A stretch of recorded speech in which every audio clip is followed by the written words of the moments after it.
2023 college football season. My name is Mike Browning. I'm the host of the College Football Road Trip at cfbroadtrip.com. We are back for a new season, and what a crazy off-season has been with all the alignment that's going to be coming up in 2024. But don't forget, we have a lot of new teams moving around this year as well, including 4 brand new teams in the Big 12. I'm excited to be back on the road again this season. We will start off our road trips this year in week 2. Next week, we'll be traveling to Pittsburgh for the Cincinnati Pittsburgh game. That'll be a lot of fun. In the meantime, a lot of great games to start off the season. Let's go ahead and jump into this week's picks. And we're going to start off with our Thursday night games. Our first game is going to be a Big Ten matchup. We have Nebraska traveling to Minnesota. Obviously, the big news for Nebraska in the offseason was the brand new coach, Matt Rhule, coming in. We're going to see if he could be able to turn around Nebraska, which has struggled mightily over the past decade or so. He has a lot of work to do. On the flip side, Minnesota is a team that is usually always around the middle of the pack in the Big Ten, never at the very top and never at the very bottom either. I think that's going to happen for them again this season. With that said, Nebraska is going to struggle coming out of the gates. It's going to take a year or two for them to be able to bounce back. And so because of that, I have Minnesota in this matchup. I have Minnesota winning at home over Nebraska on Thursday night. Our next Thursday night game is a fun game. It has Florida traveling to 14th ranked Utah. This has been a really fun matchup the last couple years that these two teams have played. Utah is obviously coming off of their Pac-12 championship last year. I think they're going to have another strong team this year. I think the Pac-12 in general is going to be a very strong league, which is kind of ironic since it's very likely their last season, or at least their last season as we know it.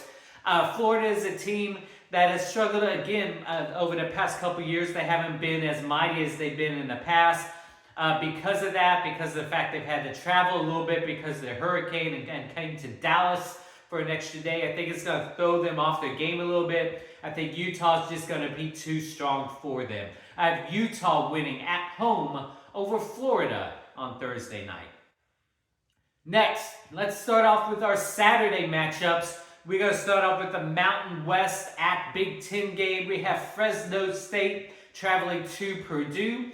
Fresno State is coming off of their Mountain West championship last year. They had a really strong season. You usually just think of Boise State, but the Mountain West has other really strong teams as well. Purdue is a team that is usually in the middle of the Big Ten as far as their standings are concerned. I think that will happen to them again this season as well. Fresno State's going to come in and they're going to pull off a minor upset, I believe, in this one. I have Fresno State winning on the road at Purdue.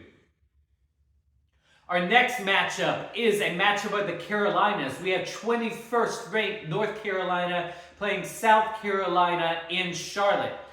North Carolina obviously is ranked, so they have a lot of momentum behind them. I think Matt Brown has done a really good job of setting up North Carolina for success on a yearly basis.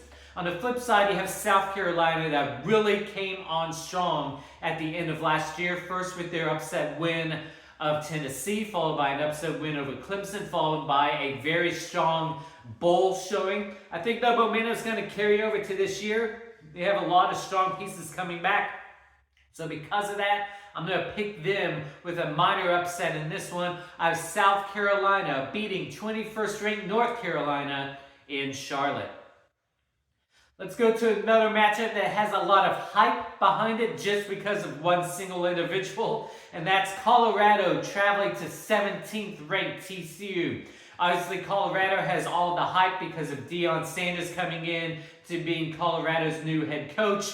I just don't think that they're going to have a very strong season. They struggled mightily over the past couple years. Deion's not going to be able to come in and turn this around in week 1 or even in year 1. On the flip side, you have TCU coming off of their national championship showing. Yes, they lost in that game to Georgia, but at least they made it there. They have a lot of pieces they're having to replace, so I don't see TCU making it back to the national championship picture this year, but they will still have a strong year in the Big 12. Because of that, I think TCU will win this game and win this game running away with it. TCU wins at home over Colorado. Our next matchup, we have Virginia traveling to 12th ranked Tennessee, which will be played in Nashville. Tennessee, obviously, is another team that had a really strong season last year.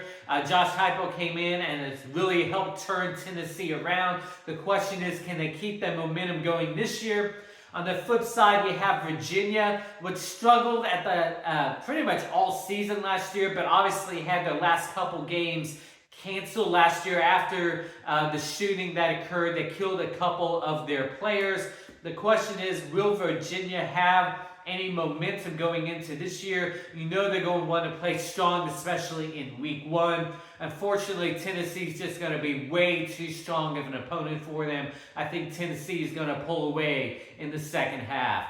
I have Tennessee beating Virginia in Nashville. Next, let's go to the Pacific Northwest. We have Boise State traveling to 10th ranked Washington. I've already talked about how strong the Pac-12 is going to be this year between Utah and USC and Oregon and Washington, even Oregon State being in the mix as well. Boise State will have a strong season. They always are competitive and usually in the Mountain West Championship game at the end of the year. The problem is they're going to struggle for the first couple games as they get new pieces in play, especially playing on the road at the 10th ranked team. Because of that, I have Washington in this matchup. 10th ranked Washington will win at home over Boise State. Let's move east now. We have West Virginia traveling to 7th ranked Penn State. For some reason, West Virginia seems to have a lot of underdog hype to it. I think that's a little uncalled for, especially the way they played the last couple seasons. We know that Neil Brown is going to be on the hot seat at West Virginia. On the flip side, you have Penn State, which is always really strong and competitive in the Big Ten. I think they're the ones that are going to be a little bit underhyped this season because you know in the Big Ten, the hype is always going to be around Ohio State and Michigan, but Penn State always really puts a strong team on the field. I think because of that, Penn State has a lot to play for to kind of show that they're worth the hype that they haven't received in the offseason.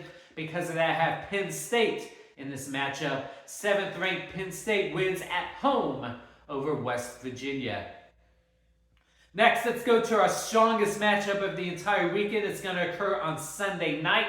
We have 5th ranked LSU playing 8th ranked Florida State in Orlando. Both of these teams are coming off extremely strong seasons. Florida State ended the season strong, had an amazing win over Oklahoma in their bowl game. LSU obviously had a strong season in the SEC as well. The question is, will either of these teams break that ceiling and finally make it to the conference championship game and win their conference championship game? To be even in the national championship picture, this is probably going to be one that either of these teams has to win in order to make it to the end of the year and be in that conversation. I think Florida State has a little more momentum on their side, although this should be a very competitive game that will go into the fourth quarter and go possibly to the last possession.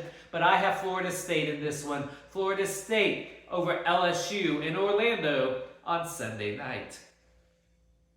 Finally, let's go to our Monday night matchup. We have 9th ranked Clemson traveling to Duke. Obviously, Clemson struggled a little bit down the stretch last year. They lost to South Carolina in their last regular season game, which pretty much took them out of the national championship conversation. Duke is a team that came on a little bit strong. I think was a little bit better than people expected last year, but they're still not going to be at the top of the conference. Clemson's going to want to come out and show their dominance and want to show that they're still a team to be reckoned with in the ACC. Because of that, I have Clemson winning on the road at Duke on Monday night. So a really strong slate of week 1 games. As I mentioned, I'll be on the road for week 2, so I'm excited to be there. In the meantime, go enjoy the start of the college football season. Enjoy the week 1 games, and we'll talk to all of you again next week.